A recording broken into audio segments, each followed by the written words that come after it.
राजस्थान में विधानसभा का सत्र चल रहा है और आज तो गजब हो गया। तू तड़ाके की भाषा बोलते बोलते अब बात माँ बहन की गालियों पर आ गई और ये किसी आम व्यक्ति ने नहीं, विधानसभा में पूर्व कैबिनेट मंत्री शांति धारीवाल ने बोली। हालांकि शांति धारीवाल ने ऐसा पहली बार नहीं कहा।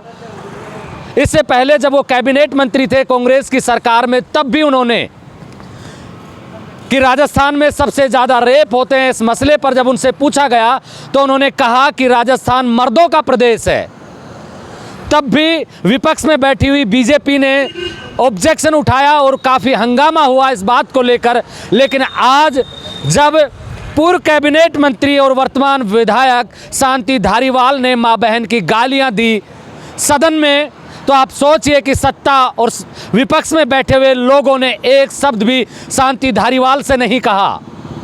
जो राजस्थान की सबसे बड़ी पंचायत है, उसी में अगर इस तरीके की भाषा का इस्तेमाल होगा तो आप सोचिए कि संस्कार कहाँ जा रहे हैं। सबसे ताज्जुब की बात यह है कि ना तो सत्ता में बैठे लोगों ने, क्योंकि कांग्रेस के विधायक है शांति धारीवाल और भारतीय जनता पार्टी की सरकार है, किसी भी विधायक, मंत्री, यहाँ तक कि मुख्यमंत्री तक ने इस बात पर कोई संज्ञान नहीं लिया कि शांति धारीवाल किस तरह की भाषा का इस्तेमाल कर रहे हैं। दूसरी तरफ शांति धारीवाल उम्र से ही बड़े हुए हैं या फिर उनका बचपना अब तक गया नहीं है, क्योंकि जिस तरीके की भाषा का इस्तेमाल उन्होंने किया है आज विधानसभा में, इस तरीके की भाषा का इस्तेमाल गुंडे गलियों में करते हैं या फिर मवाली अपनी चौकड़ी के बीच में बैठकर इस तरीके की भाषा का इस्तेमाल करते हैं। हालांकि राजस्थान की सियासत में कई चीज़ें चल रही हैं। कल जब NSUI के प्रदेशाध्यक्ष विनोद जाखड़ का शपथ ग्रहण समारोह था, वहां भी नेता प्रतिपक्ष टीकाराम जूली, प्रदेशाध्यक्ष गोविंद सिंह डोटासरा और सचिन पायलट पहुंचे। लेकिन जब पायलट अपने भाषण देने लगे, भाषण में जिस तरीके से उन्होंने अपनी ही सरकार को, ऐसा लग रहा था कि अपनी ही पूर्व की सरकार को, गहलोत की सरकार को पेपर लीक प्रकरण पर घेरने की कोशिश कर रहे हैं। हालांकि कुछ लोगों ने कहा कि केंद्र सरकार के नीट पेपर के मामले में केंद्र की सरकार को घेरने की कोशिश कर रहे हैं, लेकिन ऐसा लग रहा था क्योंकि सचिन पायलट जब अजमेर से चले थे पदयात्रा लेकर जयपुर के लिए, तब भी उनके युवाओं के लिए यही मुद्दे थे, पेपर लीक वाले। कल जब वो बोल रहे थे तो ऐसा लग रहा था कहीं ना कहीं उनका निशाना अशोक गहलोत की सरकार और अशोक गहलोत भी है। वैसे बाबा किरोड़ी ने अपना इस्तीफा दे दिया है। ऐसे कयास लगाए जा रहे थे कि बाबा किरोड़ी को प्रदेशाध्यक्ष बनाया जा सकता है, लेकिन प्रदेशाध्यक्ष अब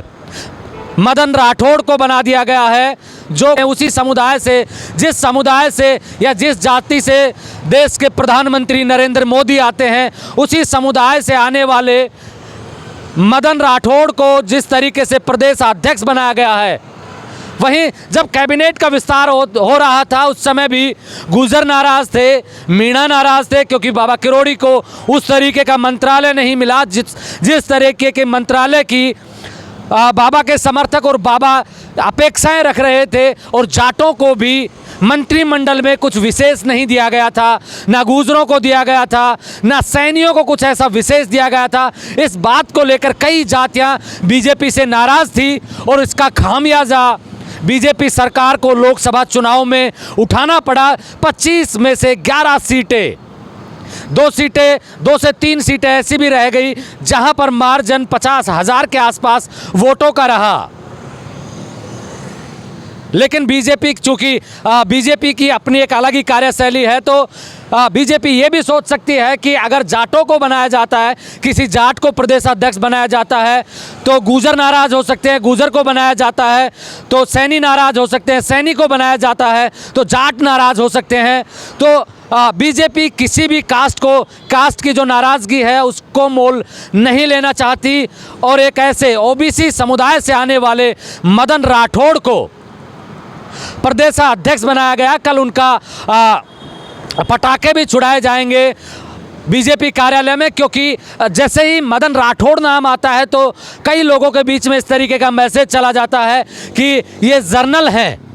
ये अपर कास्ट से आते हैं और बीजेपी चाहती है कि लोगों को पता लगे कि मदन राठौड़ ओबीसी समुदाय से आते हैं। और चूंकि राजस्थान की राजनीति में अब जिस तरीके से जातियों का घालमेल होने लगा है, ओबीसी की कुछ जातियां जिस तरीके से बीजेपी से दूर जाने लगी है, तो बीजेपी चाहती है कि एक मैसेज कि हमने ओबीसी के व्यक्ति को प्रदेशाध्यक्ष बनाया है। लेकिन मैं कह रहा था कि जिस तरीके से बाबा किरोड़ी नाराज़ है, मैं आज दौसा था, दौसा में कई लोगों से मेरी बात हुई, उनकी नाराज़गी बाबा किरोड़ी से नहीं, उनकी नाराज़गी है कि बाबा को उनके लायक पद नहीं मिला। इस बात से दौसा के कम से कम मीणा वोटर्स तो नाराज़ हैं, क्योंकि राजस्थान में कुछ ही नेता ऐसे हैं जो अपनी जाति के वोट दूसरी जाति को ट्रांसफ़र करवा सकते हैं। उनमें सचिन पायलट और किरोड़ी लाल मीणा का नाम प्रमुखता से आता है। अब जब बाबा किरोड़ी के लोग हैं, बाबा किरोड़ी के कोर वोटर मीणा ही बीजेपी से नाराज़ है, तो बड़ा मुश्किल रहेगा कि उपचुनाव में कम से कम दौसा की बात करें तो वहाँ बीजेपी के लिए बड़ा मुश्किल रहेगा कि बाबा किरोड़ी के जो वोट हैं वो बीजेपी के खाते में गिने जाएं। इसमें बाबा किरोड़ी का दोष नहीं कह सकते, क्योंकि जो उन्होंने मेहनत की थी कांग्रेस सरकार को घेरने की, और अब भी जिस तरीके से पेपर लीक प्रकरण पर आरएस की भर्ती हो, रीट की भर्ती हो, एसआई की भर्ती हो, जिनके प्रमाण लेकर बाबा एसओजी के दफ्तर तक घूम रहे हैं, और भजनलाल शर्मा की सरकार होते सोते बाबा किरोड़ी लाल मीणा को एसओजी के दफ्तर खुद पेश होकर दस्तावेज देने पड़ते हैं, तो बाबा इस बात से भी खफा हैं कि जिस गहलोत सरकार से मैं लड़ता आया था, मैंने लोगों से जो आश्वासन दिया था कि जब हमारी सरकार आएगी तो निष्पक्ष जांच होगी और दोषियों को बख्शा नहीं जाएगा। लेकिन अब जैसे ही भजनलाल शर्मा की सरकार बनी थी, कार्रवाई एसओजी ने बहुत तेज़ी से की थी, लेकिन जैसे लोकसभा के चुनाव खत्म हुए उसके बाद में रफ्तार धीमी पड़ती जा रही है। हालांकि भजनलाल शर्मा की तारीफ करनी चाहिए,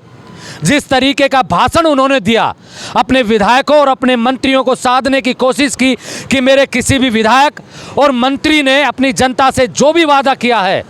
जो भी उनके मुंह से वादा निकला है जनता के लिए, हम उस वादे को 100% पूरा करेंगे। और करना भी चाहिए, क्योंकि जिस तरीके से बीजेपी में कई गुट हैं जो भजनलाल शर्मा की सरकार को अस्थिर करना चाहते हैं, भजनलाल शर्मा की सरकार को ठीक ढंग से काम नहीं करने देना चाहते, वो चाहते हैं कि भजनलाल शर्मा पर असफल होने का एक ठप्पा लगे। लेकिन भजनलाल शर्मा चूँकि नए हैं और दिल्ली जाकर वापस लौटने के बाद में जो उनमें कॉन्फिडेंस नज़र आ रहा है, उसको देखकर लगता है कि गहलोत और वसुंधरा सरकार की जो नाकामियां रही, उनसे भजनलाल शर्मा पार पाएंगे और कुछ ऐसा करके जाएंगे राजस्थान के लिए, ताकि आने वाले समय में जब दोबारा से चुनाव आए या विधानसभा के उपचुनाव हैं, उनमें जाकर भजनलाल शर्मा ये कह सके कि मैं इन सब से अलग कैसे हूँ। वैसे तारीफ करनी चाहिए बाबा बालकनाथ की, जिस तरीके से वो बोलते हैं विधानसभा में। हालांकि लोकसभा में उनको बोलने का मौका नहीं मिला था, नए थे, अनुभव की कमी थी और डर भी रहा होगा, क्योंकि वहाँ जिस जगह पर प्रधानमंत्री नरेंद्र मोदी और अमित शाह जैसे दिग्गज नेता बैठते हों, वहाँ पर बाबा बालकनाथ अगर बोले तो एक डर जहन में रहता है। लेकिन अब विधानसभा में जिस तरीके से बाबा बालकनाथ बोलते हैं, उनसे लगता है कि कोई नेता विधानसभा में बोल रहा है। सचिन पायलट, बाबा किरोड़ी, गोविंद सिंह डोटासरा के बाद में अगर राजस्थान की जनता किसी को सुनना पसंद करती है, हालांकि बहुत से लोग हैं जो बाबा बालकनाथ को पसंद नहीं करते, मैं पसंद और नापसंद से ऊपर जाकर बात कर रहा हूं कि बाबा बालकनाथ को राजस्थान की जनता सुनना पसंद करती है। इससे अंदाज़ा लगाया जा सकता है किसी भी नेता की लोकप्रियता का।